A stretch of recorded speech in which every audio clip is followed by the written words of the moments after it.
سائرہ خوش نہیں تھی. گھر میں کچھ بھی ٹھیک نہیں تھا اور کوئی بھی اسے نہیں بتا رہا تھا کہ کیا ہوا ہے. سب کا رویہ بہت عجیب تھا، یہاں تک کہ سمیر بھی اسے کچھ نہیں بتا رہا تھا کہ کیا وجہ تھی. امی کیا مسئلہ ہے؟ کیوں سب لوگ پریشان ہیں؟ امی دادا جی بھی نظر نہیں آ رہے. سب ٹھیک ہے نا؟ سائرہ بیٹا مجھے تنگ مت کرو، میں بہت مصروف ہوں. جاؤ جا کے اپنے دوستوں کے ساتھ کھیلو. لیکن سائرہ کا کھیلنے کا بالکل جی نہیں چاہ رہا تھا. وہ اداس تھی اور اسے غصہ بھی آ رہا تھا. انہوں نے کیوں نہیں مجھے بتایا کہ کیا مسئلہ ہے؟ سمیر باہر آیا اور سائرہ کے پاس بیٹھ کر آہستہ آواز میں بولا، سائرہ دادا جان بہت بیمار ہیں، ہمیں بہت خیال رکھنا چاہیے اور بڑوں کو تنگ نہیں کرنا چاہیے. وہ سب لوگ ہسپتال میں ان کا خیال رکھ رہے ہیں، اس لیے وہ بہت مصروف ہیں. میں دادا جان کی طبیعت ٹھیک کر سکتی ہوں. واقعی؟ میں جب بھی ان کے لیے گانا گاتی ہوں وہ بہت بہتر محسوس کرتے ہیں. کیا میں ان کے پاس گانا سنانے جا سکتی ہوں؟ اگلے 2 دن بھی تنہائی میں گزر گئے. سب لوگ بہت مصروف تھے اور کسی کے پاس بھی سائرہ کے لیے وقت نہیں تھا. یہاں تک کہ سمیر کے پاس بھی وقت نہیں تھا. چھوٹی اس کے پاس بیٹھی لیکن وہ بھی اس کے چہرے پر مسکراہٹ نہ لا سکی. اور پھر سائرہ کے دادا جان فوت ہو گئے. یہ پورے خاندان کے لیے بہت مشکل وقت تھا.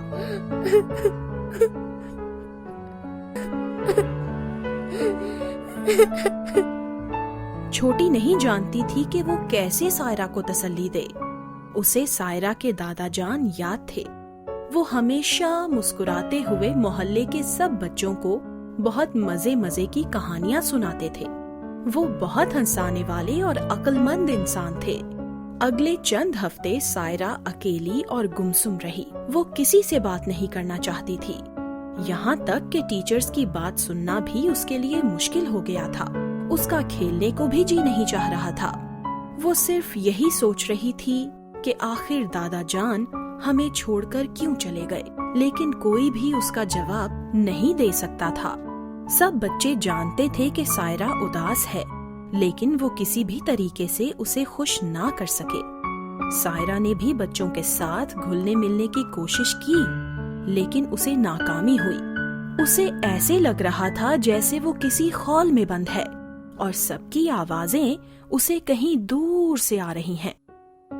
فرح نے اپنی چھوٹی دوست کو دیکھا تو پریشان ہو گئی. سائرہ ایک خوش اور پرجوش لڑکی سے ایک غمگین اور اداس لڑکی میں تبدیل ہو رہی تھی. وہ ایسا کیا کر سکتی تھی کہ جس سے سائرہ خوش ہو جائے؟ فرح نے سوچا. پھر فرح کو ایک خیال آیا. اس نے سائرہ کی امی سے بھی بات کی. سنیں، سائرہ بہت اداس ہے، ہمیں اس کو نارمل زندگی میں لانے کے لیے کچھ کرنا چاہیے. ہاں میرے پاس ایک آئیڈیا ہے. اور دونوں نے مل کر کوشش کرنے کا فیصلہ کیا. سائرہ میرے پاس تمہارے لیے ایک چیز ہے، دکھاؤں تمہیں؟ سائرہ نے فرح کے ہاتھ میں ایک موٹی کتاب تھما دی. وہ ایک ساتھ بیٹھ گئیں اور فرح نے صفحے پلٹنا شروع کیے. سائرہ نے غور سے دیکھا کہ یہ تو وہی کہانیاں ہیں جو اس کے دادا جان بچوں کو سناتے تھے. سائرہ جب صفحے پلٹنے لگی تو اسے ایسے محسوس ہوا جیسے وہ اپنے دادا جان کی گہری اور جوشیلی آواز سن رہی ہے. یہ کہانی ایسے نہیں ایسے تھی. وہ کہانی سنانے لگی اور فرح اسے دیکھ کر مسکرانے لگی. سائرہ مسکرا رہی تھی اور اس کی آنکھوں میں چمک تھی.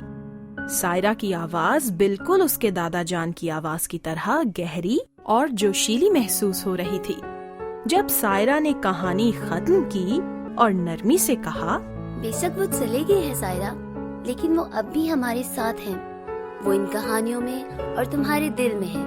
تمہیں چاہیے تم ان کی کہانیاں ہم سب کو سناؤ تاکہ ہم سب انہیں یاد رکھیں. جی آپ بھی. سائرہ نے حامی بھری. ان کی آنکھوں میں آنسو تھے لیکن وہ مسکرا بھی رہی تھیں.